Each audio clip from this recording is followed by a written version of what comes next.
one rental at a time. And first and foremost, let me just thank you for being a part of my day. This is something I look forward to each day, getting up, enjoying my, yes, cups of coffee, and just going over what's going on in the financial markets. Thank you for letting me be a part of your day. If you are a daily viewer, thank you so much for being a part of my day. That is awesome. If you are a new viewer, something you can count on is a daily financial news at 7:30, except on Thursdays, which I do them at 7 a.m. You can go back a couple of years now and see what was going on various days. So just know that that is there for you. And if you make this a part of your day, good morning. Thank you. Let's have some fun. And of course, give me some thumbs up, comments, likes, all of that stuff, subscriptions. That would be good. If you are a new subscriber, realize that I put out 3 or 4 videos 7 days a week. Basically, I am lucky enough to have 6 multimillionaires be a part of my expert series, of which we do 3 interviews each. And I do some hot takes, talk about what's going on in my business. And I'm a real estate guy, so I'm not changing to stimulus or stocks or anything of that nature. Real estate is what has set me free. And real estate is what I know and what I'm hoping to help others do by changing their financial future. A couple of quick things. First and foremost, thank you for all the feedback. I'm glad I spent some money. I am kind of cheap. But if you don't know, I spent some money addressing the descriptions below all of my videos. And really what led to that is I wrote a 10-page free PDF. God, I think I wrote it 6 months ago, and I'm like, nobody's seeing it. So if you go and check out the description below, if you want some free stuff, there is a 10-page PDF helping new investors get started. And that was really what led me to believe, well, you wrote the damn thing. Why don't you help people get it? So I spent some money. And oh, by the way, multimillionaire expert series, property walkthroughs, hot takes. There's all kind of links to playlists below because we got like 3,000 videos on this channel now, and it's hard for new people to see what's going on. So check out the playlist, find your expert. And if you like your experts, there's hours of material for you to watch. So enjoy. Next thing, I got to call your attention to a video I did yesterday called The Rich Go on Strike. I really think this is a likely outcome, just given the changing landscape on taxes and treatment. Assuming even some of them go through, I think the rich reduce selling transactions and reduce purchase transactions for the next couple of years as they understand what's going on. So take a look at that. Let me know what you think. And then lastly, I always forget to do this, Saturday morning, 8 a.m. Pacific. If you like asking questions, I will be doing a YouTube live right here at 8 a.m. just answering your questions. So let's have fun with it. Let's get on with the day. The first thing that I want to talk about is it looks like the CDC has once again changed their stance. They're basically saying if you are vaccinated, fully vaccinated, you can basically drop wearing a mask outdoors and indoors in most situations. It is the CDC really hasn't built any confidence, at least in me, over the last 12 or 14 months. They seem to be all over the place. But what this order does is it's just another sign that the darkest days are behind us.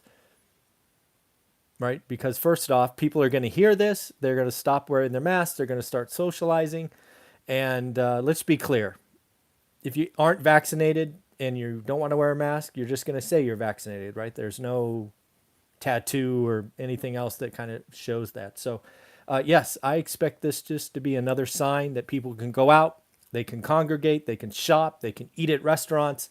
It's just more positive energy to get this economy moving on all cylinders. So I see it as a very, very good sign.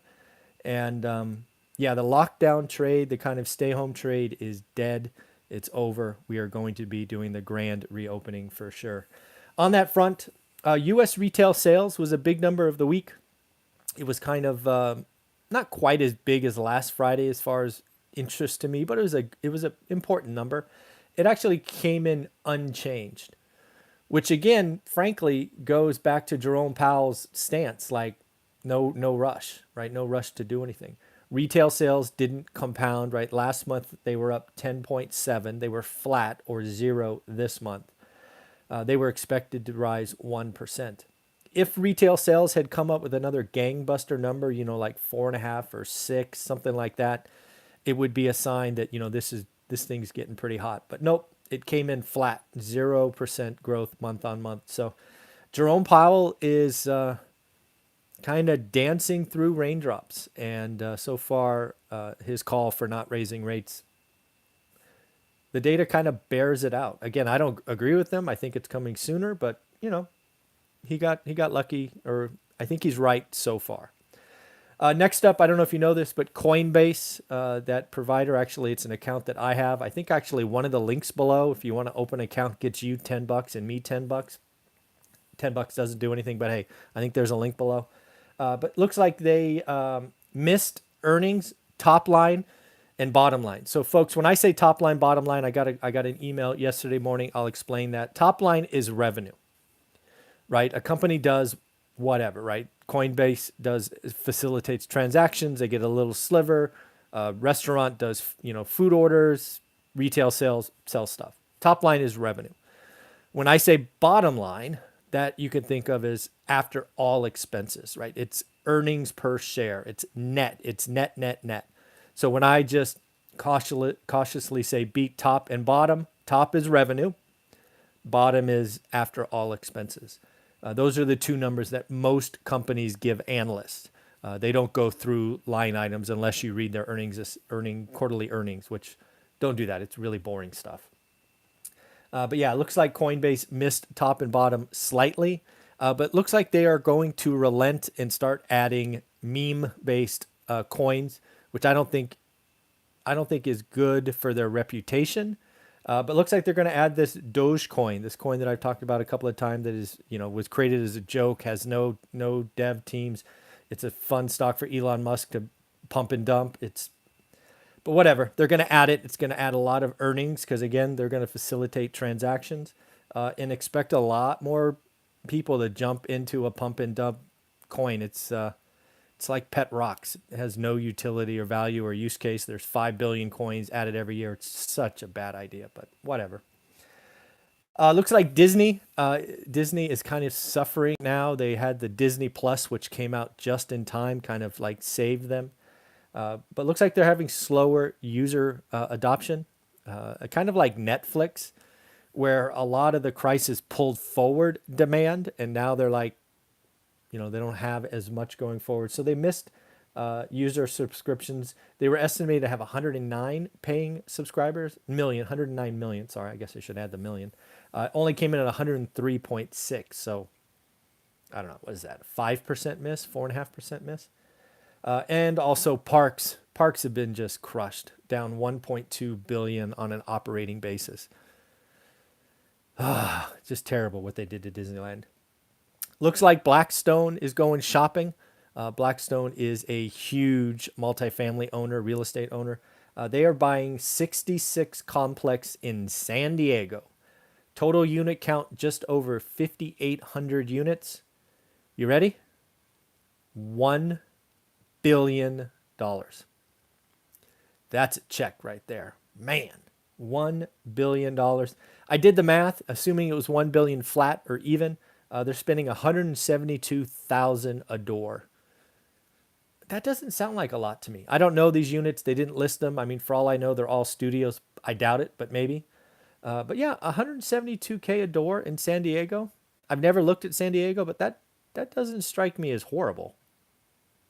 Yeah, that doesn't strike me as... I would have expected more, but hey, you got $1 billion, you can own 5,600 units in San Diego across 66 complexes. Something going on interesting in the world today is credit card debt is down, down, down. Amazingly enough, Americans have taken this time to pay down mortgage debt, credit card debt. It's actually down $49 billion compared to last quarter. And again, it's less month on month as well. Bank of America has just put out some data on credit cards. First and foremost, credit card spending the first week of May is up 37% year on year. that that number, frankly, is irrelevant. What is more important is it's up 21% year on year over 2 years, right? This is back to 2019. That is far more interesting pre-pandemic. We weren't talking about it. We weren't thinking about it. Last May, a lot of us was shut down. So it's a comp or comparable that's irrelevant. Too many one-time things. But yeah, 21% May, first week of May. So what that tells me is we are shopping. Credit card transactions, I'll say that again, are up 21% the first week of May compared to 2 years ago. That's some money right there. That is pretty interesting. So again, a couple of earnings to go through. We got Airbnb. It hit top line again. Think revenue, but it missed bottom line. Think net income. The interesting thing in their announcement is they are seeing longer stays. They are seeing an increased demand for 28 plus days. That's interesting, right?